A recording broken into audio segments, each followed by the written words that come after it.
America, where I'm from, originally asking me what's going on in the UK, is it so bad that you're going to come back? Because it looks a bit crazy, right?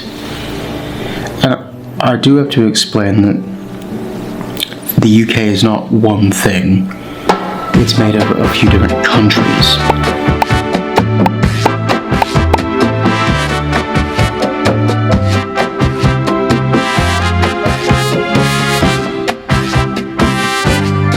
I am not touching Northern Ireland with a 500,000 foot pole. No. That there are different things that affect upon that. And each of those nations will be affected by Brexit differently in the long term. Though because they're a part of this union of countries, they will all be affected in a similar way in some ways. But Wales is very special in that it has a large number of people who speak Welsh, almost 20%. Well, a bit less now that the census went. See my video on that if you're interested. But Brexit was a very divisive vote, and it got me thinking about the Welsh language, which is what I do focus a lot on, and Welsh identity. After a bit of probing, I've begun to think this might actually be quite good for us Welsh speakers long term. Now, why on earth would I say that? Because it's a bit of doomsday prophecy in terms of the effects it will probably have. Well, let's first look at what was good about the European Union, and then I can jump into that. So, within the European Union, the Welsh language had the right to be spoken in the Parliament of the European Union. Something that it does not have even to this day in Westminster. I mean, that's insane. We had the right to, if we were able to get elected in Wales for the European Parliament, go to Brussels, speak our native language, but we cannot do that if we are elected to Westminster. That's insane. So this gave us a lot of credibility and authority as a language. But credibility up on high doesn't necessarily mean that it's the growth of the language down below. But it did do things which helped the Welsh language. So you had £2.8 million going into Nant Corthern, this place. It's a Welsh language immersion centre. It's crucial, or has been, to the flourishing and growth of our language and what people can absorb culturally. It's given people a gateway into the language. So the EU was investing in that cultural heritage. Also, sound outside. The EU paid for colleges in the valleys and cultural centres like Pontio, this place, which also promote the Welsh language and help us grow. After 2012, the EU pushed £25 million into Job Growth Wales, giving people jobs, employing them, putting money in their pockets, bringing wealth to Wales. And yet the areas where there was the most investment, people voted to leave. You also had rural projects, which leaving the EU is going to damage the rural areas most. So this food centre, Canol von Bodnant, selling farmers' goods in Dublin, Conwy, the EU paid for this, or 2 million of it. That's a lot of money. And also Wales had £4.50 per head, compared to the rest of the United Kingdom, £1 per head. That's enormous. So, one, why did we vote to leave? And two, we voted knowing that it would damage us long term and significantly the areas and demographics which need funding most in terms of the Welsh language. And why would I think that this could possibly help the Welsh language long term? Surely this could be like a death knell of the Welsh language, right? If all these resources and authority just take it out of us. And English nationalism, which is by far the biggest cry of Brexit, the biggest rallying point, put in its place. So how could this possibly help the Welsh language? Well, I'm going to tell you about that. What I think is actually really good about Brexit for Cymraeg, the Welsh language. So which part of Wales voted Brexit, and what's that look like? Here's the map. You can see this yellow bit. I mean, this is heavily Welsh-speaking area here. And then you would expect Ynys Môn to have voted Remain, but they didn't, almost primarily because of the incomers from England, and that's a fact. The English in Wales are the only reason why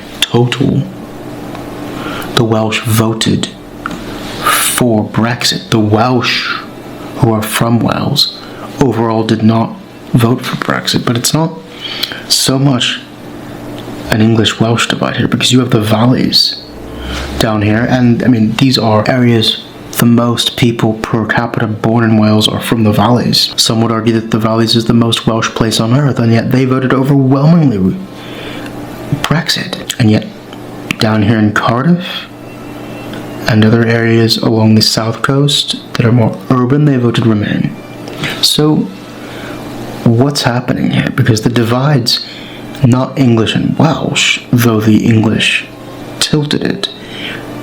Well, the divide's really linguistic. The fact that Cymraeg decreased by 4% in terms of speaking the language in the recent census, and they flipped toward voting Brexit. That's no coincidence. And it's no coincidence that Cardiff and areas along the south that are hugely growing in Welsh speakers and Welsh education voted Remain. Welsh speakers have a fine attuned nature to other cultures and languages, and that makes them more open to the idea of being part of the European Union. But the majority of Wales does not speak Welsh, and the valleys are I love the valleys, don't get me wrong, but they're not Brywydd Cymraeg, they're not Welsh speaking regions where it's dominant.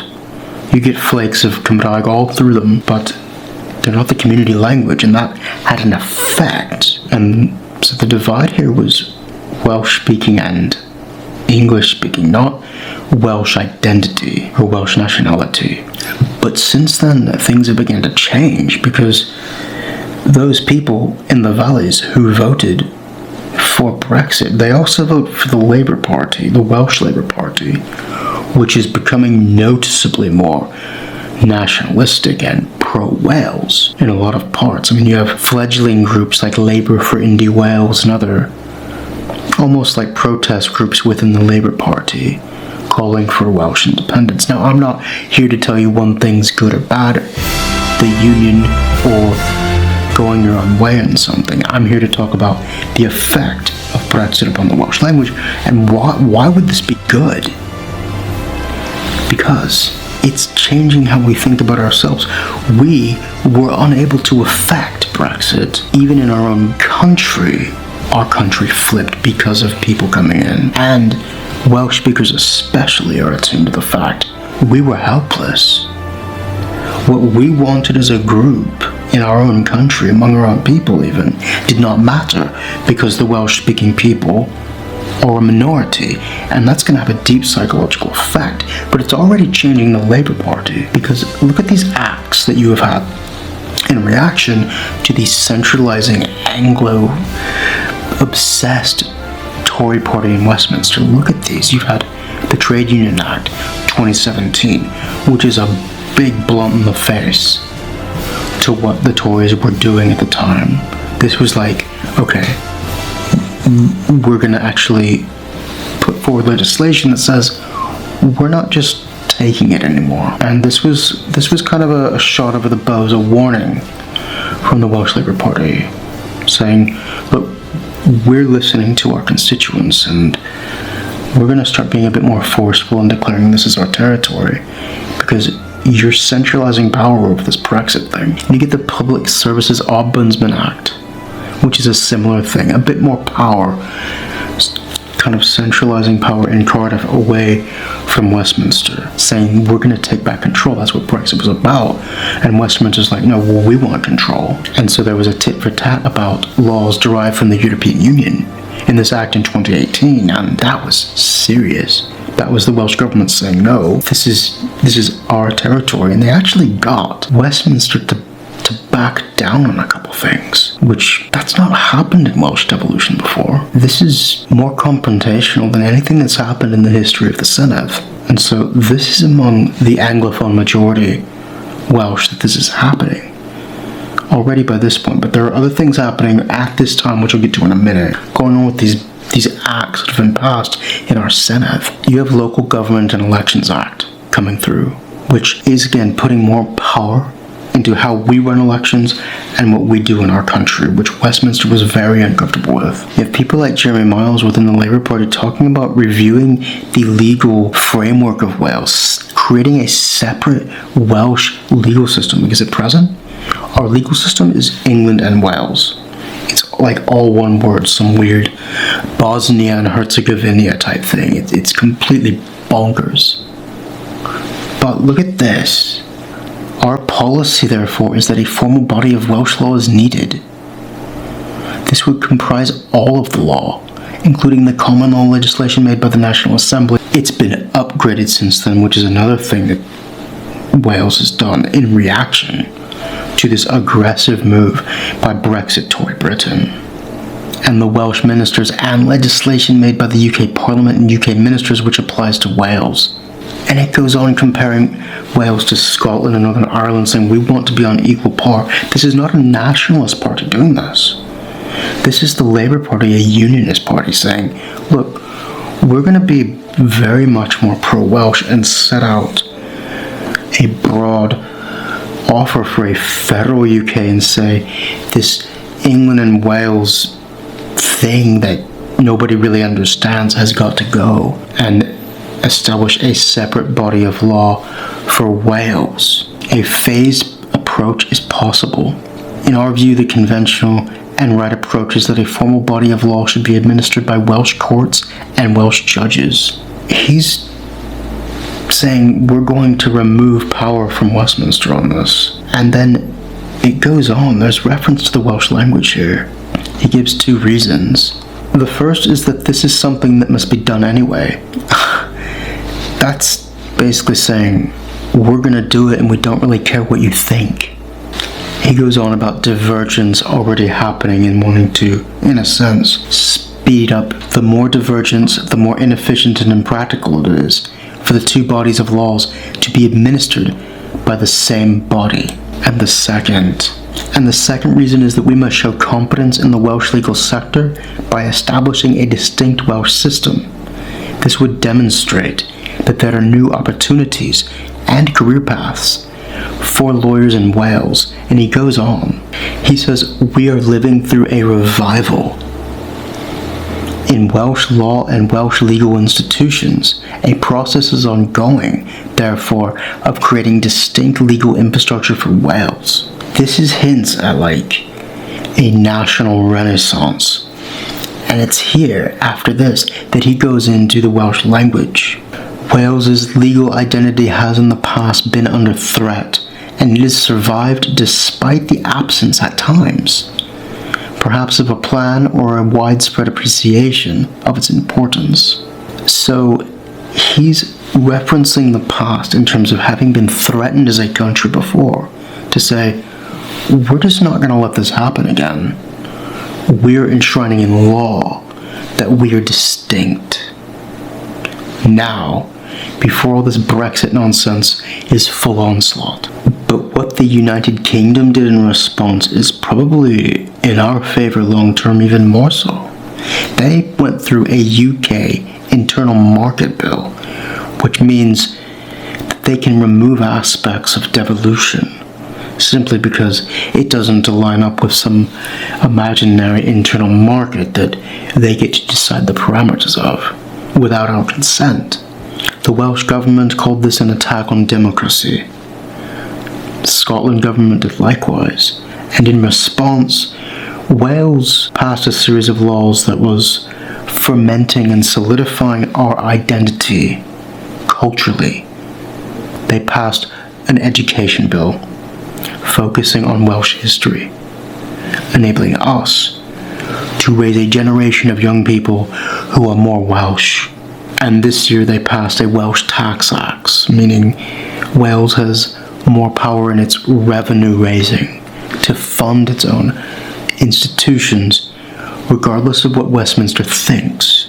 And all of this is a chain reaction from Brexit, because this English nationalism is trying to solidify its power there. And the Welsh don't want that, and they're trying to chip away at this and be like, where can we compromise? But the fact that Westminster is not compromising, that's the issue. And that's actually what may be good for Wales long term. What do I mean by that? And how could this possibly be good? Because if you look at the numbers, overall GDP per capita for Wales fell by over 11% compared to just 9%. Well, 9% is a lot for the rest of the UK. So our economy is already losing out for this. So how could this possibly be good for the Welsh language?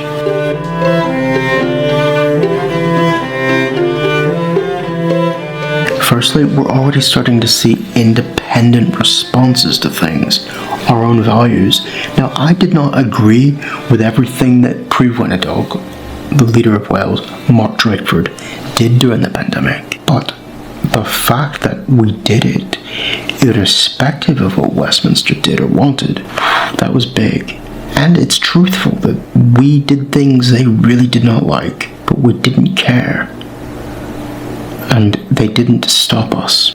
If you are enjoying this content, please consider supporting me on Patreon.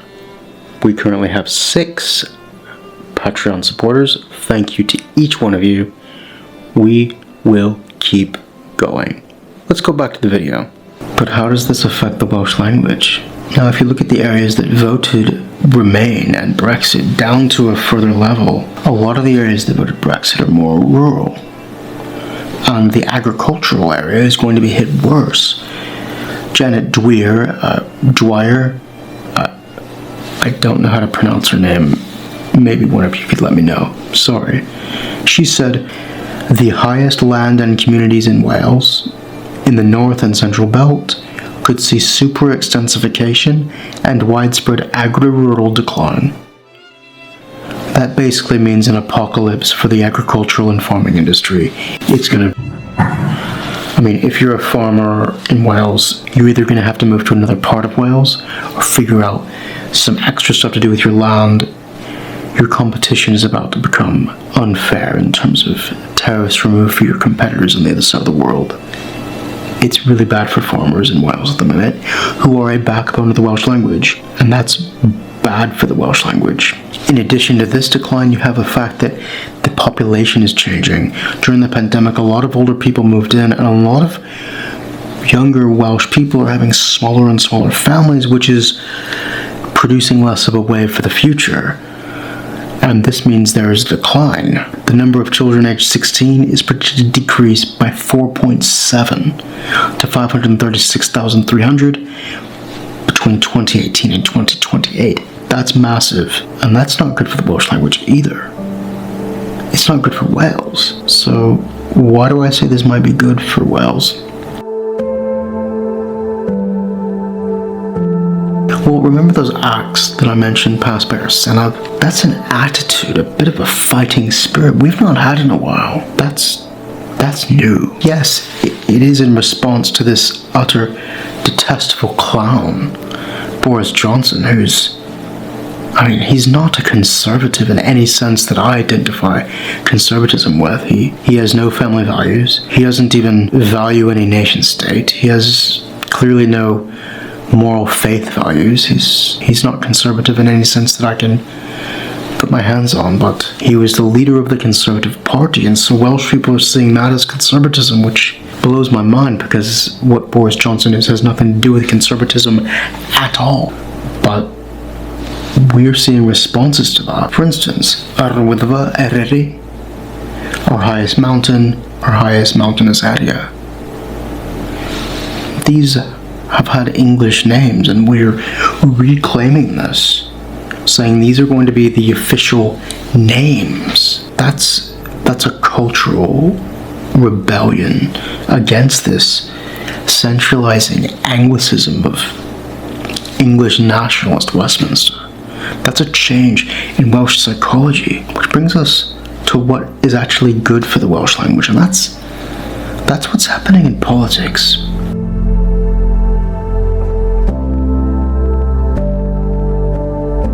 Welsh Labour is clearly tilting much more Welsh. On a wider level, the Labour Party across the UK is tilting more towards a proportional representation system. They haven't said it yet, but they are going to abolish the House of Lords, or at least reform it, which changes our position as Welsh speakers dramatically. It puts us hopefully in a position to advance our position in terms of like something basic as being able to speak our language in our own parliament in London.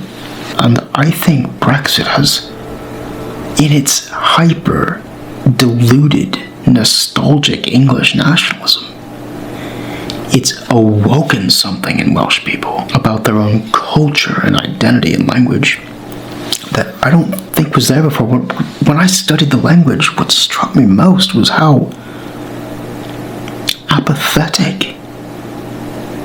Don't get me wrong, people are passionate about their language in their own way, and that's good, but there just wasn't, for so long, there's not been hardly any fire in the belly of the Welsh dragon at all. Nothing. And I think this Brexit, pip British nationalism is really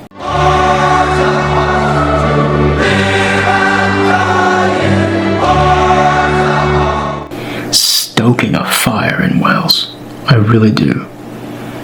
And that's the best thing that could have ever happened, because the thing that's killing the Welsh language, it's not the English. It's this, I don't care, oh, it's fine with me, we'll just do it in English, kind of, that attitude that it doesn't matter. That's what kills the Welsh language. That you go into a shop and not even try and speak Welsh, because they'll just reply in English. That's the most lethal thing. And this channel's not about Welsh nationalism or saying should we be part of Great Britain or be our own country. That's not what this is about. But since Brexit, we've had Yes Cymraeg, and this is something brand new.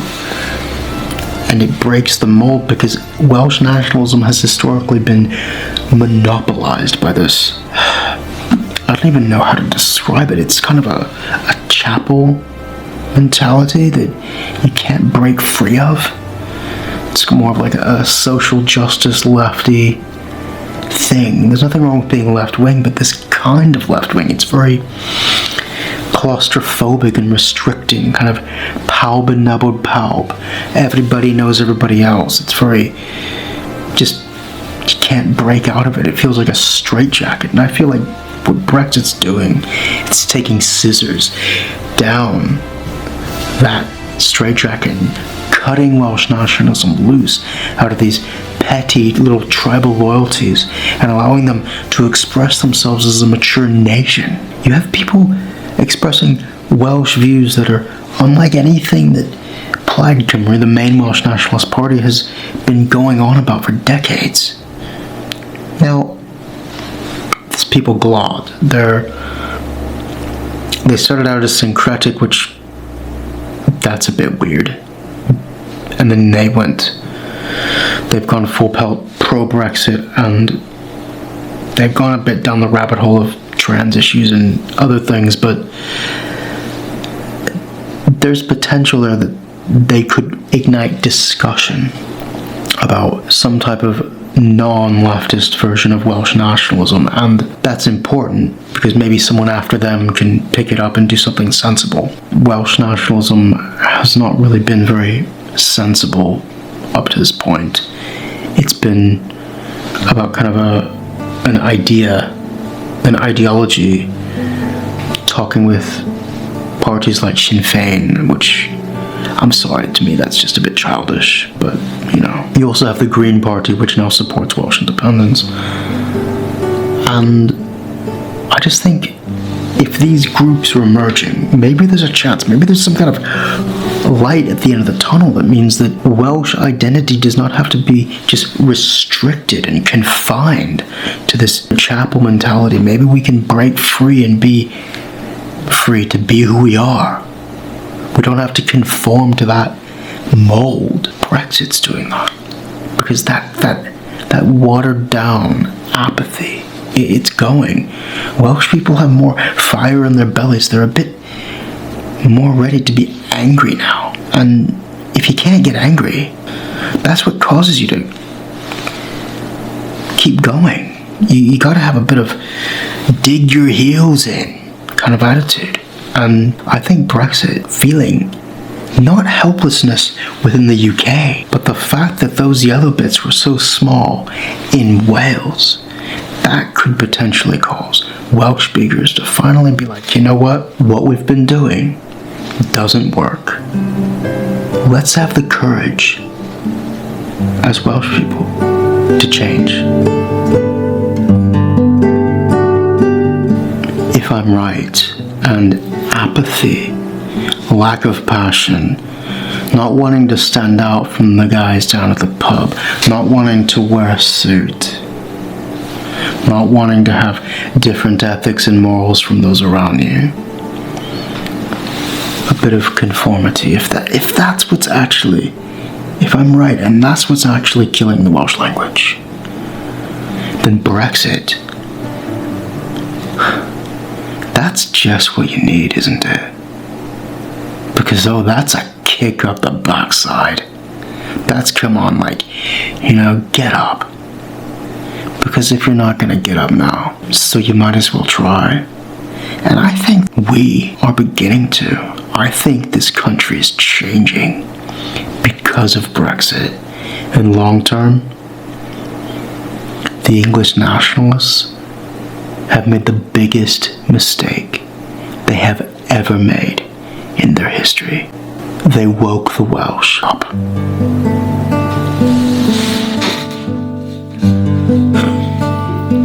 If you're still here and you enjoy this content, hey, tap the like button and hey, join me on Patreon. Just simple donations can help turn this into like a full-time channel where I actually go to places on location, make better videos for you, and just put out content that's more enjoyable for you. And if not, hey, thanks for watching. I appreciate it.